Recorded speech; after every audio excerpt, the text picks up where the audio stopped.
Hello guys, പുതിയൊരു വീഡിയോയിലേക്ക് എല്ലാവർക്കും സ്വാഗതം. അങ്ങനെ ഗീതുവിനെയും അജാസിനെയും കാണിച്ചുകൊണ്ടാണ് ഇന്നത്തെ വിശേഷങ്ങൾ ഇവിടെ തുടങ്ങുന്നത്. അപ്പോൾ അജാസിൻ്റെ അടുത്ത് നമ്മുടെ ഗീതു ചോദിക്കുകയാണ് ചെയ്യുന്നത്, ഇക്കയുടെ ഇൻഹേലർ എവിടെ പോയി എന്നാണ് പറഞ്ഞത് എന്നിങ്ങനെ ചോദിക്കുകയാണ് കേട്ടോ. അപ്പോൾ നമ്മുടെ അജാസ് ആണെങ്കിലും പറയുന്നുണ്ട്, അതെവിടെയോ കളഞ്ഞു പോയി, എൻ്റെ കയ്യിൽ ഇപ്പോൾ പുതിയതാണ് ഉള്ളത് എന്ന് ഞാൻ അന്ന് പറഞ്ഞതാണല്ലോ എന്നിങ്ങനെ പറയാണ് കേട്ടോ. അപ്പോൾ ഗീതു ആണെങ്കിലും പറയുന്നുണ്ട്, ഇത് അജാസിക്കയുടെ ആണോ എന്നിങ്ങനെ ചോദിക്കുകയാണ് കേട്ടോ. അപ്പോൾ നമ്മുടെ അജാസ് ആണെങ്കിലും പറയുന്നുണ്ട്, ഇതുപോലത്തെ ഒന്നാണ് എൻ്റേത്, പക്ഷേ ഇത് എൻ്റെ ആണെന്ന് യാതൊരു ഉറപ്പില്ലല്ലോ, ഇതുപോലെ ഉപയോഗിക്കുന്നത് ഒരുപാട് പേരുണ്ടാവുമല്ലോ എന്നൊക്കെ ഇങ്ങനെ പറയായിരിക്കും കേട്ടോ. അപ്പോൾ ഗീതുവിന് ഇത് എവിടുന്ന് കിട്ടിയെന്നുള്ള കാര്യമൊക്കെ ഗീതു അജാസിൻ്റെ അടുത്ത് പറയുന്നുണ്ടാവും. അപ്പോൾ അജാസ് ആണെങ്കിലും മനസ്സിൽ വിചാരിക്കുന്നത്, ഞാൻ പിടി കൊടുക്കാനായിട്ട് സമയമായിട്ടില്ല, എങ്ങനെയെങ്കിലും പിടിച്ചു നിന്നേ പറ്റൂ എന്നിങ്ങനെ മനസ്സിൽ വിചാരിച്ചുകൊണ്ട് അതിനെ എതിർത്തുകൊണ്ടായിരിക്കും സംസാരിക്കുന്നത് കേട്ടോ. ഗീതുവിനാണെങ്കിൽ കിഷോറിനെ കൊന്നത് അജാസിക്കയാണോ എന്നുള്ള സംശയം മൂലം ഓരോന്ന് ചോദിച്ചുകൊണ്ടിരിക്കുന്നുണ്ട് കേട്ടോ, ചോദ്യങ്ങൾ. ഈ സമയത്തായിരിക്കും നമ്മുടെ ഗോവിന്ദ് വിളിക്കുന്നത്. എന്നിട്ട് പിന്നെ ഗീതുവിൻ്റെ അടുത്ത് പറയും, നീ ഒന്ന് ഫോൺ സ്പീക്കറിലിട്ടെ, എനിക്ക് അജാസിൻ്റെ അടുത്തും കൂടി ഒരു കാര്യം പറയാനുണ്ട് എന്നിങ്ങനെ പറയാണ് കേട്ടോ. അപ്പോൾ ഗീതു ആണെങ്കിലും ഫോണ് സ്പീക്കറിലിടുകയായിരിക്കും, ലൗഡ് സ്പീക്കറിൽ. എന്നിട്ട് പിന്നെ ഗോവിന്ദ് പറയുന്നത്, പോലീസുകാർക്ക് തെളിവുകൾ കിട്ടിയിട്ടുണ്ട്, ഗോവയിൽ നിന്നാണ് തെളിവ് കിട്ടിയത്, അത് എല്ലാം മാച്ച് ആയിട്ടുണ്ട്, എന്തായാലും ഗോവയിലുള്ള ഫ്രണ്ട്സ് തന്നെ ആവാനേ വഴിയുള്ളൂ എന്നിങ്ങനെ പറയുമായിരിക്കും കേട്ടോ. അപ്പോൾ എന്നിട്ട് പിന്നെ അജാസിൻ്റെ മുഖത്താണെങ്കിലും ചിരി വരികയാണ് ചെയ്യുന്നത്. എന്നിട്ട് പിന്നെ കോള് കട്ടാക്കുമായിരിക്കും കേട്ടോ. അപ്പം നമ്മുടെ ഗീതു ആണെങ്കിലും ആകെ ചമ്മയാണ് ചെയ്യുന്നത്. എന്നിട്ട് പിന്നെ നമ്മുടെ അജാസ് ആണെങ്കിലും കളിയാക്കി പറയുന്നുണ്ട്, എന്താണ് ഇപ്പോൾ ഒന്നും പറയാനില്ലേ എന്നിങ്ങനെ ചോദിക്കുകയാണ് കേട്ടോ. അപ്പോൾ ഗീതു ആണെങ്കിലും പറയുന്നുണ്ട്, ഒരു തെറ്റ് ആർക്കാ പറ്റാത്തത്, ഞാൻ ശരിക്കും സംശയിച്ചു പോയി എന്നൊക്കെ ഇങ്ങനെ പറഞ്ഞ് ആ ഒരു ഇൻഹേലർ വലിച്ചെറിയാണ് ചെയ്യുന്നത് കേട്ടോ. ശേഷം അവർ നേരെ ചെമ്പകശ്ശേരിയിലേക്ക് എന്ന് വിട്ടു തരണമെന്നോ ഗീതു പറയായിരിക്കും ചെയ്യുന്നത് അജാസിൻ്റെ അടുത്ത്. അങ്ങനെ അജാസ് ചെമ്പകശ്ശേരിയിൽ നമ്മുടെ ഗീതുവിനെ കൊണ്ടുവിടുമായിരിക്കും. അവിടെ നമ്മുടെ വിജയലക്ഷ്മി അമ്മ ഇങ്ങനെ ഇരിക്കുന്നുണ്ടാവും കേട്ടോ.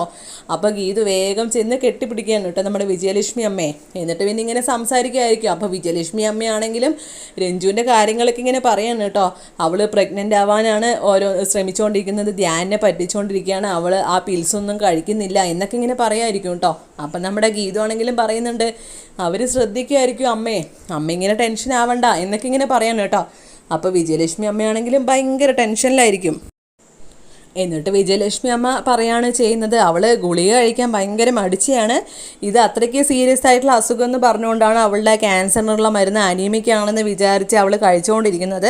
പക്ഷേ അവൾ വിചാരിച്ച മാത്രമേ കഴിക്കൂ, ഇത് അവൾക്ക് കഴിക്കുന്നേ ഇല്ല, ആ ഒരു കൊടുത്ത സ്ട്രിപ്പ് അങ്ങനെ അവിടെ ഇരിക്കുകയാണ് ചെയ്യുന്നത്, അവളത് കഴിക്കുന്നേ ഇല്ല ഗീതു എന്നൊക്കെ ഇങ്ങനെ പറയുമായിരിക്കും കേട്ടോ. ഈ സമയമായിരിക്കും നമ്മുടെ രഞ്ജു വരുന്നത് അമ്പലത്തിൽ പോയിട്ട്. എന്നിട്ട് പിന്നെ കുറിയൊക്കെ ഇങ്ങനെ തൊട്ട് കൊടുക്കുന്നുണ്ട് കേട്ടോ. എന്നിട്ട് പിന്നെ അവർ തമ്മിലിങ്ങനെ സംസാരിക്കുന്നതായിരിക്കും കാണിക്കുന്നത്. അപ്പോൾ രഞ്ജു ആണെങ്കിലും പറയുന്നുണ്ട്, എനിക്ക് എത്രയും പെട്ടെന്ന് ഒരു കുഞ്ഞ് വേണമെന്നാണ് ആഗ്രഹം ഗീതു എന്നൊക്കെ ഇങ്ങനെ പറയാണ് കേട്ടോ. നിങ്ങളെയൊക്കെ തോൽപ്പിച്ച് എനിക്കൊരു മൂത്ത കുട്ടി തന്നെ ഉണ്ടാവും എന്നൊക്കെ ഇങ്ങനെ പറയായിരിക്കും കേട്ടോ. അപ്പോൾ ഇത് കേൾക്കുമ്പോൾ ഗീതു ആകെ ടെൻഷനാവുകയാണ് ചെയ്യുന്നത്. ശേഷം കാണിക്കുന്നത് ഗോവിന്ദും അതുപോലെ തന്നെ അവർണികയും തമ്മിൽ സംസാരിക്കുന്നതായിരിക്കും. അപ്പോൾ ഗോവിന്ദാണെങ്കിലും അവർണികയ്ക്ക് ഒരു ടൗൺഷിപ്പിൻ്റെ പ്രൊജക്റ്റ് ചെയ്യാനായിട്ട് കൊടുക്കുകയായിരിക്കും കേട്ടോ. അപ്പോൾ നമ്മുടെ അവർണികയ്ക്കാണെങ്കിൽ സന്തോഷമാവാണ് ചെയ്യുന്നത്, ഇഷ്ടപ്പെട്ട കാര്യം തന്നെയാണല്ലോ, അതുമല്ല മൈൻഡൊന്ന് റിലാക്സ് ആക്കാൻ പറ്റിയൊരു കാര്യം കൂടിയാണ്. അപ്പം നമ്മുടെ ഗോവിന്ദാണെങ്കിലും പറയുന്നുണ്ട്, ഇതിൽ നിന്ന് കിട്ടുന്ന ലാഭം ഗീതവും നീയും കൂടി ഷെയർ ചെയ്തെടുത്താൽ മതി എന്നിങ്ങനെ പറയുമായിരിക്കും കേട്ടോ. അങ്ങനെ അവർണികയാണെങ്കിലും സന്തോഷത്തിൽ അവിടെ നിന്ന് ഇറങ്ങുമായിരിക്കും. ആ സമയം നമ്മുടെ ഗീതു ഇങ്ങനെ ഓടി വരികയായിരിക്കും കേട്ടോ. അപ്പം നമ്മുടെ ഗീതുവിൻ്റെ അടുത്താണെങ്കിലും അവർണിക സംസാരിക്കുന്നുണ്ട്, ഓ ഗീതു എന്നെ സർപ്രൈസാക്കി വെച്ചതായിരുന്നു അല്ലേ ഈ കാര്യം എന്നിങ്ങനെ പറയാണ് കേട്ടോ. അപ്പം നമ്മുടെ ഗീതു ആണെങ്കിൽ ആകെ ടെൻഷനായിട്ട് പറയുകയാണ് ചെയ്യുന്നത്, എനിക്കിപ്പോൾ സംസാരിക്കാൻ പറ്റുന്നില്ല, ഞാൻ പിന്നെ സംസാരിക്കുക എന്ന് പറഞ്ഞ് ഗോവിന്ദൻ്റെ ഓഫീസ് റൂമിലേക്ക് വേഗം ഓടിച്ചില്ലായിരിക്കും ചെയ്യുന്നത് കേട്ടോ. അപ്പം നമ്മുടെ ഗോവിന്ദാണെങ്കിൽ, എനിക്ക് ഇനിയിപ്പോൾ സമാധാനമായി, കിഷോറിൻ്റെ കാര്യമൊക്കെ ഒരു തീരുമാനമായല്ലോ, നമുക്ക് റൊമാൻസ് ചെയ്യാൻ പറ്റിയ സമയമാണ് എന്നൊക്കെ ഇങ്ങനെ പറഞ്ഞ് ഉമ്മ വയ്ക്കാനൊക്കെ പോകട്ടോ. അപ്പം നമ്മുടെ ഗീതു ആണെങ്കിലും തട്ടി മാറ്റുകയാണ് ചെയ്യുന്നത്. എന്നിട്ട് പിന്നെ എനിക്കൊരു കാര്യം പറയാനുണ്ട് എന്നിങ്ങനെ പറയായിരിക്കും കേട്ടോ. ഈ സമയം ഗോവിന്ദ് പറയാണ് ചെയ്യുന്നത്, പറഞ്ഞോ, നല്ല റൊമാൻസ് ആയിട്ട് പറഞ്ഞോ എന്നിങ്ങനെ പറയായിരിക്കും കേട്ടോ.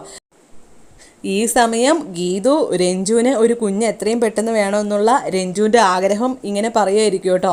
ഇത് കേൾക്കുമ്പോൾ നമ്മുടെ ഗോവിന്ദ് ആകെ ഞെട്ടാണ് ചെയ്യുന്നത്. അങ്ങനെ ഞെട്ടി നിൽക്കുന്ന ഗോവിന്ദനെ കാണിച്ചുകൊണ്ടാണ് ഇന്നത്തെ വിശേഷങ്ങൾ ഇവിടെ അവസാനിക്കുന്നത്. അടുത്ത വിശേഷങ്ങൾ എത്രയും പെട്ടെന്ന് അറിയാൻ വേണ്ടി ഈ ചാനൽ മറക്കാതെ സബ്സ്ക്രൈബ് ചെയ്യണം. Thank you for watching.